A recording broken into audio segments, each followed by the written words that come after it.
আল্লাহ রাসূল বলছেন মান ওয়ালাদাল্লাহু ওয়ালাদুন ফালহিসান ইসমাহু, ছেলে মেয়ে জন্ম নিলে সুন্দর নাম রাখতে হবে। ফাইজা বালাগা ফালুইজা বেজহু, ছেলে মেয়ে বড় হলে বিবাহ দিয়ে দিতে হবে। ফাইজা বালাগা, ছেলে মেয়ে যখন বড় হয়ে যাবে, অলামিজা বেজহু, বাপ তার বিবাহ দিবে না। ফাইনাসাবা ইসমান, ছেলে মেয়ে যদি কোনো পাপ করে, ফাইনামা ইসমুল আবিহে, সেই পাপ তার বাপের হবে। আমি অনুবাদক, আরবি মোহাম্মদ সাল্লাল্লাহু আলাইহি সাল্লাম তার মুখ দিয়ে বলেছেন, আমি সেগুলো আপনাকে আরবি করে শোনালাম। এদেশে একটা বই পাওয়া যায় উপদেশ, দেখেন লেখা আছে। এদেশে একটা বই পাওয়া যায় আদর্শ পরিবার, আপনার জন্য লিখেছিলাম। আপনি কেন অনীহা করে চলেন সেটা আমি বলতে পারি না। আপনার সাথে আমার আন্তরিকতা অনেক, আপনাকে আমি অনেক ভালোবাসি। আদর্শ নারী, আদর্শ পরিবার, বক্তা শ্রোতার পরিচয়, তাফসীর কি মিথ্যা হতে পারে? কে বড় লাভবান, কে বড় ক্ষতিগ্রস্ত, মরণ একদিন আসবেই। সব বইগুলি আপনার জন্য লেখা আছে। আমি মুকশিদুল মুমিনিন বই লিখিনি। বইয়ের শুরু থেকে না শেষ পর্যন্ত চ্যালেঞ্জ আছে, মুখে যেটা আছে মিডিয়াতে সেটা আছে। আমি বলেছি পূর্ণ করে থাকি, ফাস্তাগফারতানি, তুমি আমার কাছে ক্ষমা চাইলে ক্ষমা করে দিব। ওয়ালা উবালি, আমি পরোয়া করি না তুমি কত বড় পাপী, আমি পরোয়া করি না তুমি কত বড় পাপী। তুমি যেভাবে ডাকো আমি সেভাবে থাকি, তুমি যেভাবে আশা পোষণ করো আমি সেভাবে পূর্ণ করে থাকি। ইবনা আদম লা বালাগাত জুনুবুকানার সামায়ে, আদমের ছেলে মেয়ে শোনো, তোমাদের পাপ বেশি হতে হতে যদি আকাশে লেগে যায়, পাপ আর পাপ, ফাস্তাগফারতানি, এরপরে যদি তুমি আমার কাছে ক্ষমা চাও ক্ষমা করে দেব। ওয়ালা উবালি, আমি পরোয়া করি না তুমি কত বড় পাপী, তুমি যেভাবে ডাকো আমি সেভাবে থাকি, তুমি যেভাবে আশা পোষণ করো সেভাবে আমি পূর্ণ করে থাকি, আমি পরোয়া করি না তুমি কত বড় পাপী। আদম সন্তান মনে রেখো, এই পর্যন্ত দুনিয়ায় বিচারের মাঠে যেদিন তোমরা আমার সামনে উপস্থিত হবে, পাপ নিয়ে আকাশ জমিন পরিমাণ পাপ, সেদিন আমি বলবো ইবনা আদম লা আতাইতানি বিকরাবিল খাতায়া সুম্মা লাকিতানি লা তুশরিক বিশায়া লা আতাইতুকা বিকরাবিহা মাগফিরা। আজকে তোমরা উপস্থিত হয়েছে বিচারের মাঠে আকাশ জমিন পরিমাণ পাপ নিয়ে, আমিও সেই পরিমাণ ক্ষমা নিয়ে উপস্থিত হয়েছি। যদি শিরক না থাকে, তোমার যেই পরিমাণ পাপ আমার সেই পরিমাণ ক্ষমা, তোমার যেই পরিমাণ পাপ আমার সেই পরিমাণ ক্ষমা, তোমার পাপ যত আমার ক্ষমা তত, তোমার পাপ যত আমার ক্ষমা তত। যদি শিরক না থাকে, শিরক করে মারা গেলেও জাহান্নামে যাবে, শিরক মুক্ত অবস্থায় মারা গেলেও জান্নাতে যাবে।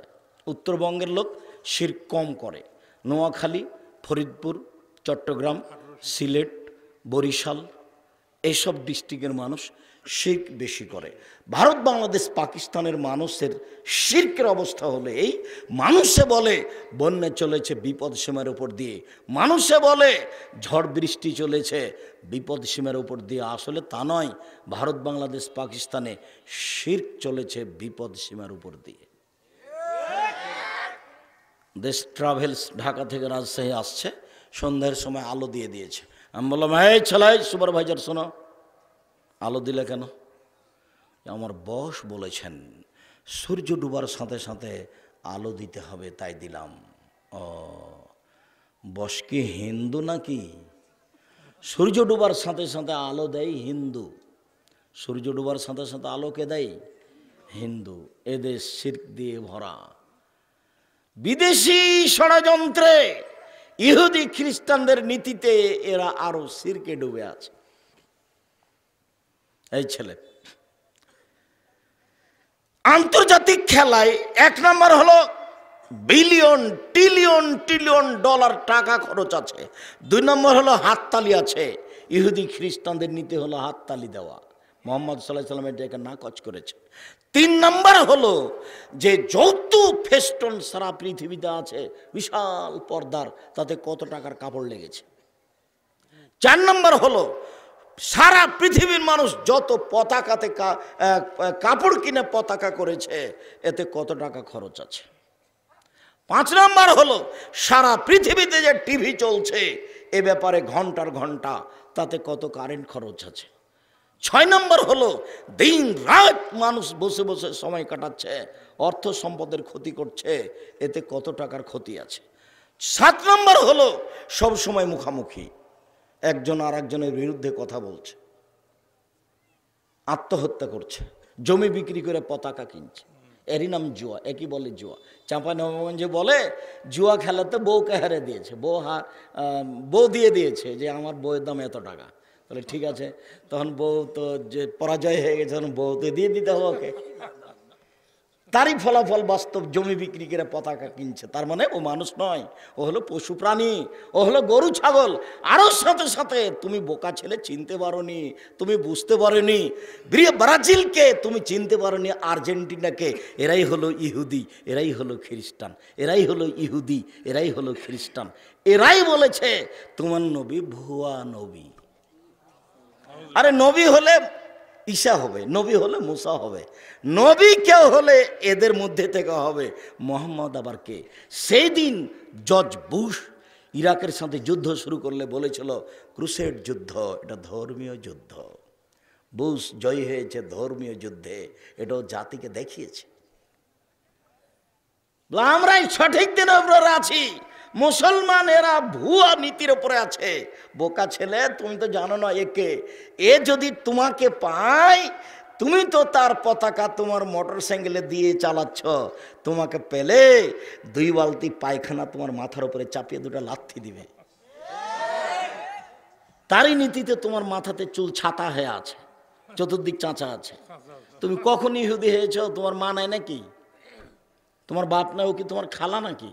বহুদিন প্রমাণ করেছি ওর তোমার খালা, ও তো মা নয়। মা হলে তো ভিন্ন নীতি। মা হলে 4টে জিনিস লাগে। 1 শিষ্টাচার, মা শিষ্টাচার শিখাবে। 2 বিদ্যে, মা বিদ্যে শিখাবে। 3 চিরুনি, মা বাচ্চাদের মাথার চুল পরিপাটি করে রাখবে। 4 মা হলো পাহারাদার। বুখারী মুসলিম, তুমি উঠাও মোবাইল, যে কোনো মোবাইলে পাবা। মায়ের জন্য 4টে কাজ। 1 শিষ্টাচার, তোমার মা কি জানে শিষ্টাচার কাকে বলে? 2 বিদ্যা, তোমার মা কি জানে বিদ্যা কাকে বলে? 3 চিরুনি করা, ছেলে মেয়ের মাথার চুল চিরুনি করে পরিপাটি করে সুন্দর করে রাখতে হবে। 4 পাহারাদার, তোমার মা পাহারাদার। তোমার মা কি পাহারা দেয়? তোমার বোন এখন এখানে বসে আছে, মাথায় কাপড় নেই, তো তোমার মা কি পাহারা দেয়? এটা তোমার মা নয়, এটা তোমার খালা, নইলে এটা তোমার সৎ মা। তুমি প্রমাণ করো যে এটা আমার মা। কিভাবে তুমি প্রমাণ করতে পারো? আমি তো জাবেরের হাদিস দিয়ে তোমাকে শতদিন প্রমাণ করি, সেদিন বলে গেলাম। শিরক ছাড়া সব পাপ ক্ষমা হয়ে যাবে, শিরকের পাপ ক্ষমা হবে না, সাবধান। 2 অবিল ওয়ালিদাইনে ইহসানা, পিতামাতার সাথে ভালো আচরণ করো। আল্লাহর সাথে ভালো আচরণ করো মানে শিরক করো না। নবীর সাথে ভালো আচরণ করো মানে বিদাত করো না। বাপ মায়ের সাথে ভালো আচরণ করো মানে স্বাভাবিক জীবনে সবচেয়ে শ্রদ্ধেয় মানুষ পিতামাতা।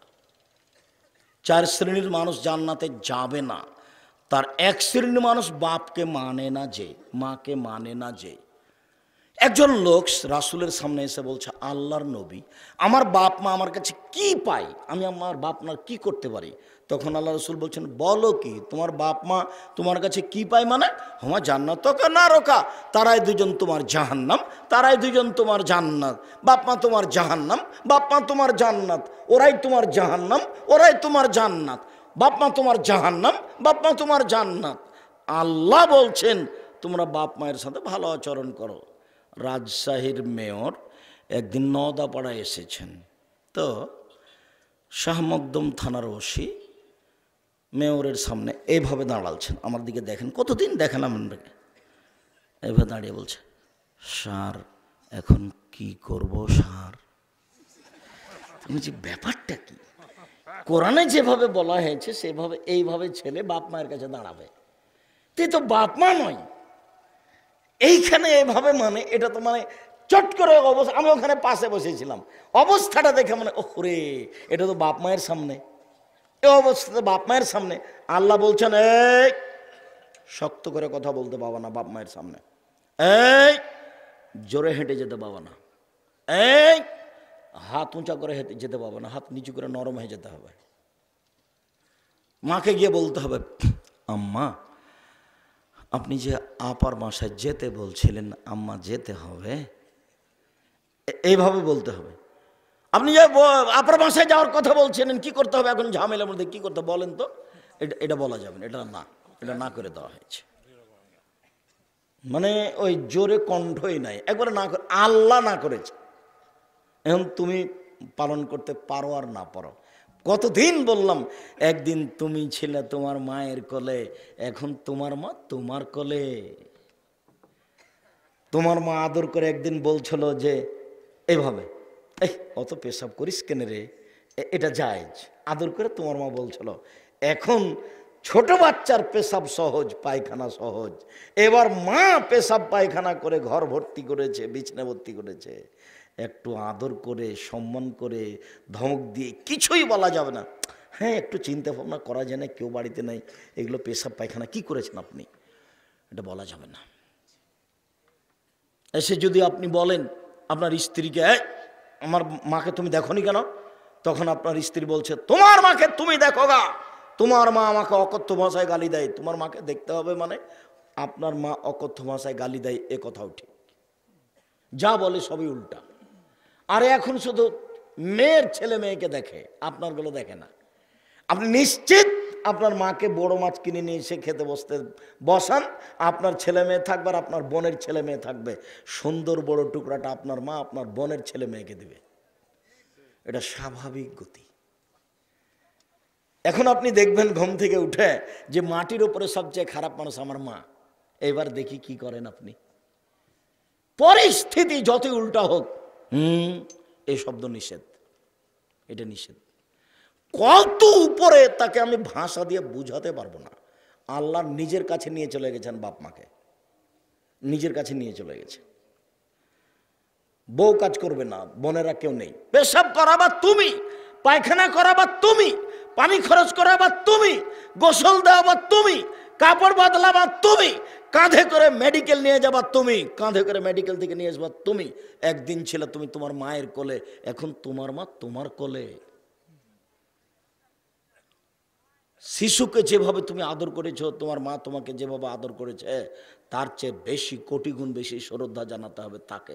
যা বলছে সবই উল্টা। দেখি কি করেন আপনি। যা বলছে মুখ দিয়ে সবই উল্টা। একবার আপনার মুখের উপর আপনার বউকে গালি দিচ্ছে, অমুকের বাচ্চা, অমুক তুই সর এখান থেকে। এখন আপনার স্ত্রীর খারাপ থাক আর না থাক, থাকতেও পারে নাও থাকতে পারে। এর নাম বাপ মায়ের সেবা। খুব কঠিন, এটা নাম পরীক্ষা, খুব কঠিন। আপনি সকালে দেখবেন যে সবচেয়ে খারাপ মানুষ আমার মা, এরকম মনে হবে। অর্জন করে জাতির অন্যায়ের বিরুদ্ধে লড়বে, মুখে কলমে মিডিয়ায়, সেটাই হচ্ছে জামিয়া সালাফিয়া। শিরক মুক্ত প্রতিষ্ঠান জামিয়া সালাফিয়া, বিদআত মুক্ত প্রতিষ্ঠান জামিয়া সালাফিয়া, দল মুক্ত প্রতিষ্ঠান জামিয়া সালাফিয়া, সংগঠন মুক্ত প্রতিষ্ঠান জামিয়া সালাফিয়া, মানুষকে উঠানো নামানো মুক্ত প্রতিষ্ঠান জামিয়া সালাফিয়া। 300 জন এতিম আছে, 500 জন অসহায় ছেলে মেয়ে আছে, যারা শুধু 23 জন মেয়ে এবছর কোরআন হিফজ শেষ করছে ডাঙ্গিপাড়ায়। 25 জন ছেলে আছে। এক একটা প্রতিষ্ঠানে যত ছাত্র আছে ততটি ছাত্র খালি হিফজ শেষ করে এক বছরে। আমি তো আর অত আপনাকে দেখাতে পারি না সম্মেলনে টুকটাক যা দেখাই, পৃথিবীর যারা শ্রেষ্ঠ, যারা বড় বড় দেশের বিদ্বান, তারা সেখানে বক্তব্য দিতে যায়। সে একটা পোস্টার আমি এখানে দেখতে পাচ্ছি। মনে কষ্ট নেবেন না, মনে একটু সংকীর্ণতাও রাখবেন না। জামিয়া সালাফে আপনার প্রতিষ্ঠান, আপনি ভালোবাসা দেখাবেন। এর জন্য কোনো যদি ক্ষতি হয় তাহলে জবাব আপনাকে দিতে হবে, আমাকে দিতে হবে না। আমি জেনে শুনে সজ্ঞানে জামিয়া সালাফের 1 পয়সা ক্ষতি করি না। আমি যদি আপনাদের জামিয়া সালাফে অ্যাকশন দেখেই খাই, তাহলে আমি তার টাকা দিয়ে দিই। 2 প্রতিষ্ঠানে আমার নামে ভাউচার আছে, ফাইল আছে। যেদিন যেদিন খেয়েছি সেদিন টাকা দিয়ে দিয়েছি। সম্মানিত দিনী ভাই বোন, এতিম লালন পালনে অনেক বড় ফলাফল রয়েছে, তা হলো জান্নাত। শোনেন তো একটু। একটা লোক এসে বলছে, আল্লাহর নবী, আমার অন্তরটা খুব শক্ত, আমার চোখের পানি আসে না, অসহায় মানুষ কিছু বললে খালি বলি মাফ করো মাফ করো, আমি কাউকে কিছু দিতে পারি না। তা আমার অন্তরটা একটু নরম হবে কিভাবে আল্লাহ রসুল বলেন তো? তখন আল্লাহ রসুল বলছেন, শোনো শোনো শোনো, ইমসারা আসাল ইয়াতিম, এতিমের মাথায় হাত বোলাও, আতিমিল মিসকিন, ফকির মিসকিনকে খেতে দাও, এরিক্য কালবক, তাহলে তোমার অন্তর নরম হয়ে যাবে। অসহায় মানুষের পাশে দাঁড়াতে মন চায় না, খারাপ লাগে। আপনার সামনে একদিন ফকিরের কথা নকল করেছি আপনাকে, যে আপনাদের বাসায় দরজাতে ফকিরটা দাঁড়িয়েছিল, মহিলা মানুষটা বসেছিল, আপনি মোটর সাইকেল নিয়ে ঘরে ঢুকছেন, তো দরজায় ওর কারণে মোটর সাইকেলটা ঢুকছে না, তখন আপনি বলছেন এই সরতো সরতো, ঝামেলা পাকো, তাড়াহুড়ার সময় এভাবে আপনি চিৎকার করে বলছেন। তখন আপনার আম্মা ভিতর থেকে বলছে, না বেটা না বেটা না বেটা, ফকিরকে এভাবে বলতে হয় না, ও খেতে চেয়েছে তাই আমি তাকে বসতে বলেছি, একটু খেতে দিলেই চলে যাবে। আপনার আচরণ এইটা আর আপনার মায়ের আচরণ ওইটা।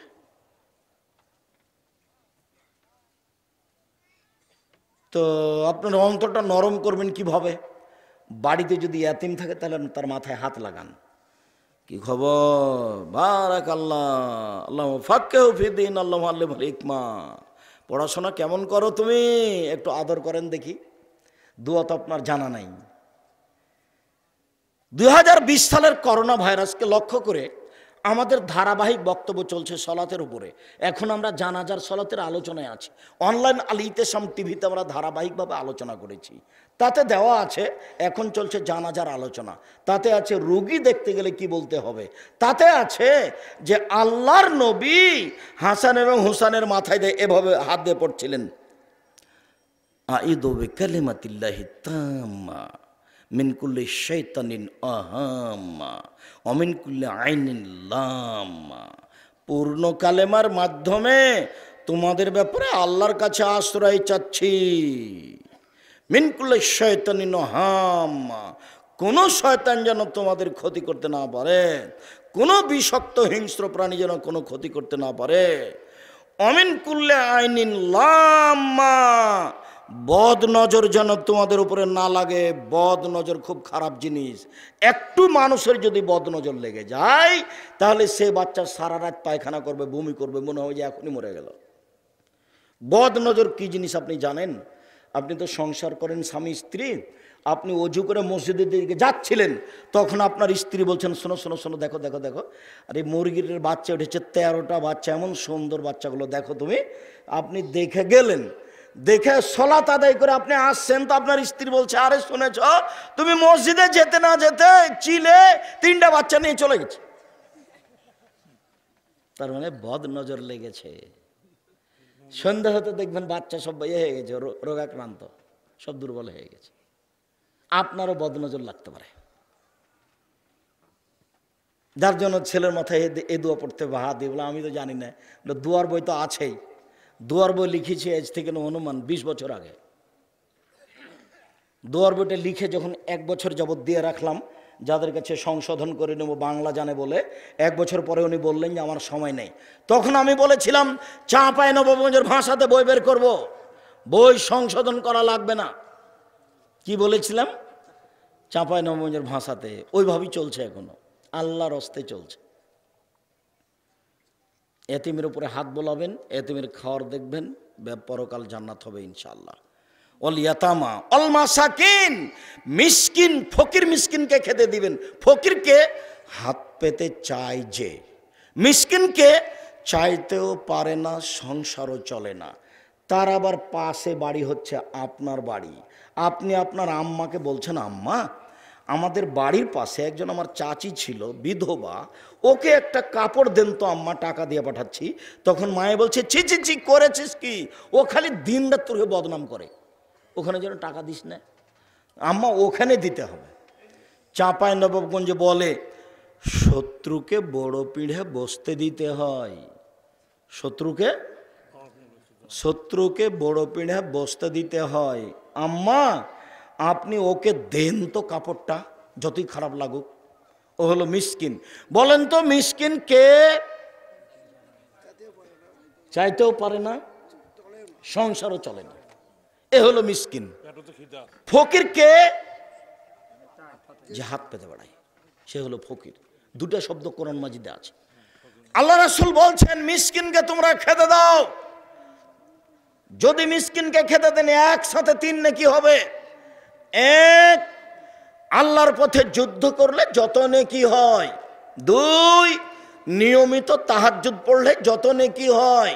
3, নিয়মিত নফল রোজা থাকলে যত নেকি হয়। 3টা মিলে যত নেকি হয়, ফকির মিসকিনকে খেতে দিলে তত নেকি হয়। বুখারী মুসলিমের হাদিস। রাসূল সাল্লাল্লাহু আলাইহি ওয়াসাল্লামকে জিজ্ঞাসা করা হলো, আইউল ইসলামে খায়র, আল্লাহ নবী মানুষের জীবনে সবচেয়ে ভালো কাজ কি? মানুষ তো অনেক কাজ করে, সালাত আদায় করে, সিয়াম পালন করে, তো মানুষের জীবনে সবচেয়ে ভালো কাজ কি? তখন আল্লাহ রাসূল বললেন, তুতিমুত-তাওয়াম তাকরাউস সালাম আলা মান আরাফতা ওয়া মান লাম তারিফ। তুমি যাকে চিনো তাকেও খেতে দিবা, তুমি দুস্থ গরিব ফকির মিসকিনকে খেতে দিবা, এটাই হলো তোমার জীবনের সবচেয়ে ভালো কাজ। দুস্থ গরিব ফকির মিসকিনকে খেতে দিবা, এটাই হলো তোমার জীবনের সবচেয়ে ভালো কাজ। আপনি মনে রাখবেন, নামাজ পড়ে জান্নাত পাওয়া যায়, জান্নাত কিনা যায় না। হজ করে জান্নাত পাওয়া যায়, জান্নাত কিনা যায় না। সিয়াম পালন রোজা থেকে জান্নাত পাওয়া যায়, জান্নাত কিনা যায় না। তাসবিহ তাহলিল জিকির আজকার করে জান্নাত পাওয়া যায়, জান্নাত কিনা যায় না। দান করে জান্নাত কিনা যায়, যা দান করে জান্নাত কিনা যায়। আল্লাহ বলছেন, পৃথিবীর মুসলিম পুরুষ নারী শুনে রেখো, আমি তোমাদের জান এবং মালের বিনিময়ে জান্নাত তোমাদের কাছে বিক্রি করে দিলাম। তোমরা জান্নাত কিনে নাও। টাকা দিয়ে জান্নাত কিনে নেওয়া যায়, সেটা হলো দান। এরপরে রাসূল আল্লাহ তাআলা বলেন, অবেদিল কুরবা ওয়াল ইয়াতামা ওয়াল মাসাকিন ওয়াল জারিদিল কুরবা, নিকট প্রতিবেশী, দূর প্রতিবেশী, এদের সাথে ভালো আচরণ করো, জান্নাত হবে।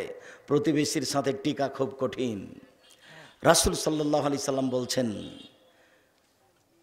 যে ব্যক্তি আল্লাহকে বিশ্বাস করে, পরকালকে বিশ্বাস করে, সে যেন প্রতিবেশীকে কষ্ট না দেয়। রাসূল সাল্লাল্লাহু আলাইহি সাল্লাম বলছেন, আল্লাহর কসম ও মোমেন নয়, আল্লাহর কসম ও মোমেন নয়, আল্লাহর কসম ও মোমেন নয়। সাহাবীগণ বললেন, কে মোমেন নয়?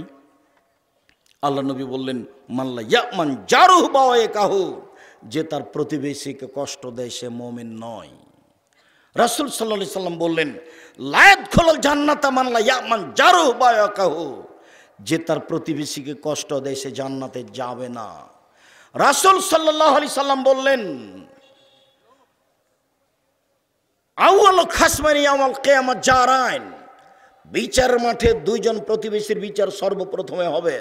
আব্দুর রাজ্জাক সাহেব থামেন থামেন থামেন, আব্দুর রাজ্জাক সাহেব থামেন, আপনি বলেছেন নামাজের বিচার প্রথমে হবে। বিচার মাঠে কিসের বিচার প্রথমে হবে? সালাতের, নামাজের। আজকে যে বলছেন 2 প্রতিবেশীর, আল্লাহর হকে প্রথম বিচার হবে সালাতের, আর মানুষের হকে প্রথম বিচার হবে 2 প্রতিবেশীর।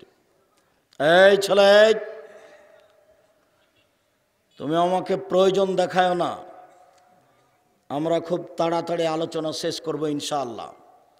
সম্মানিত দিনী ভাই বোন, একবার আল্লাহর নবী বলেছেন সালাতের বিচার প্রথমে হবে, আর একবার বলেছেন 2 প্রতিবেশীর বিচার প্রথমে হবে। তাহলে আপনি এখন কিভাবে বুঝতে পারবেন এই আলোচনা?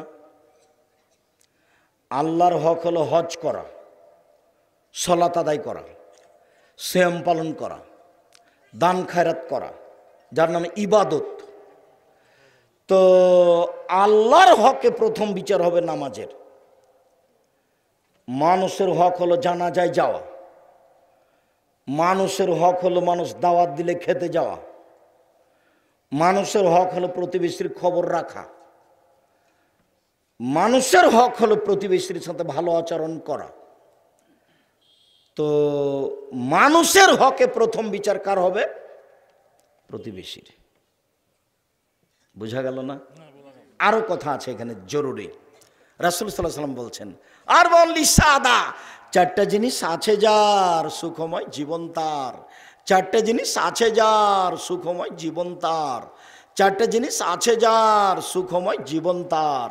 1, আলমারাতু সলেহা, ভালো স্ত্রী। 2, আল জারুস সলেহ, ভালো প্রতিবেশী। তিন আল মারকাবুল হানি, একটা ভালো গাড়ি, চাকা নষ্ট হয় না। চার আল বাইতুল ওয়াসে, প্রশস্ত ঘর। অন্তত মেহমান যে ঘরে বসবে সেই ঘরকে প্রশস্ত হতে হবে। চারটে জিনিস। দেখি আপনি সিরিয়াল বলতে পারেন কিনা। মানুষের সুখময় জীবনের জন্য কয়টা জিনিস লাগে? চারটে। এক,